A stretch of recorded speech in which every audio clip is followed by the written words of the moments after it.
So, for chapter 1 and 2, as we start studying the book Conflict Without Casualties, I'm going to do these short videos that go with each lesson as we go along and gives people a chance to review, to catch up, or to just have access to a shorter piece. With this first Conflict Without Casualties, the first chapter is the Big Bang of Communications. And it's looking at kind of where does conflict get started as we come together.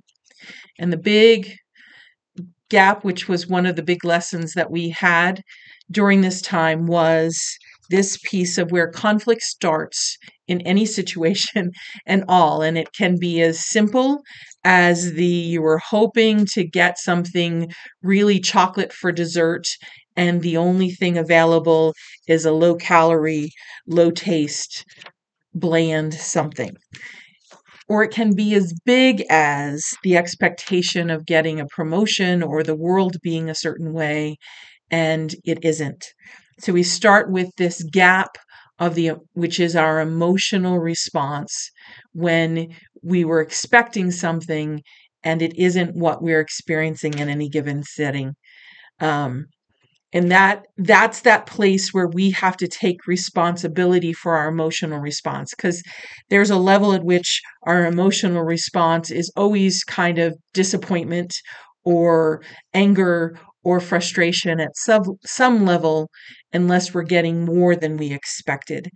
And our responsibility as individuals, as we're working to be mature Christians, is taking responsibility to understand that it isn't the expectation that we will just react to every situation, but that we will recognize our emotions and look to see what's happening that's causing us to feel whatever discomfort that we're feeling, and then take responsibility to respond to that disappointment, that sense of loss, or whatever it is that's that creating that emotional gap, and look to use it or to respond to it in a more positive or more constructive way.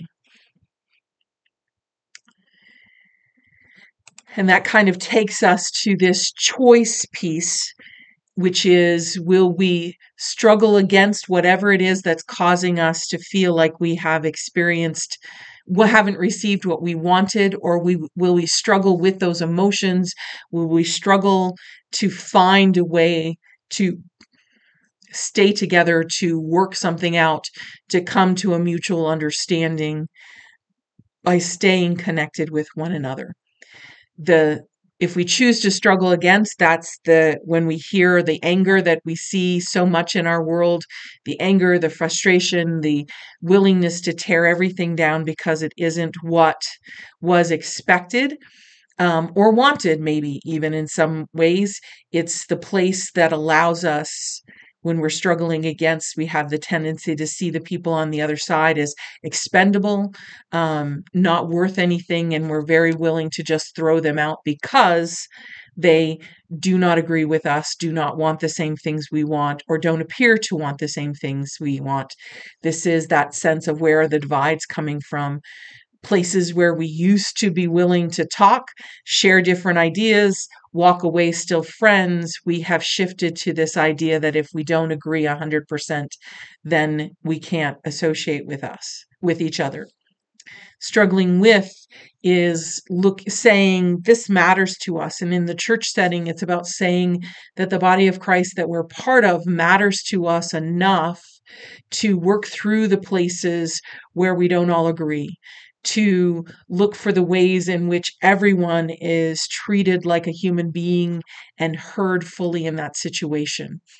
So to recognize, once you've had that gap between what you wanted and what you experienced, and you have your emotion, your next choice is that choice to either struggle against, to destroy, to be in opposition with whoever you blame for that gap, or to struggle with those that are part of it to find your way. And this creates that we can choose drama or compassion. That's the same as choosing as struggling against and struggling with. Drama is that struggling against.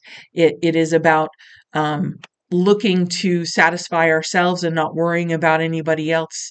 It is about taking energy away from the thing, like the church that we said mattered the most, the body of Christ, and diverting it to different arguments. And over the years of church, that has been arguments about the color of the rug, the wall, the pastor, um, but so many things that have created so many divisions and so many breaks within churches that weren't life threatening overall. The other choice in that, just like the idea of straggling with, is to stay connected and to look for ways to find a way forward. The other choice from drama is compassion. And that's where we do indeed take responsibility for our own feelings. Um, I look back at my home church, and the sanctuary is now the kitchen and dining room. And the sanctuary is this space that was built on, which is beautiful. But there's a part for me that it always feels like a loss, because when I walk into the building, particularly the sanctuary, it isn't anything like I remember. If I take responsibility for that, then I can see the growth, the things that were done to the building, the additions, the handicapped accessibility, um, even have that moment of enjoying that all of the kitchen cabinets from the kitchen that I remember that used to be downstairs are now in the exact same places upstairs in the new fellowship hall area. This compassion seeks to preserve everybody's dignity. It doesn't label anybody as the enemy or the person who's absolutely wrong.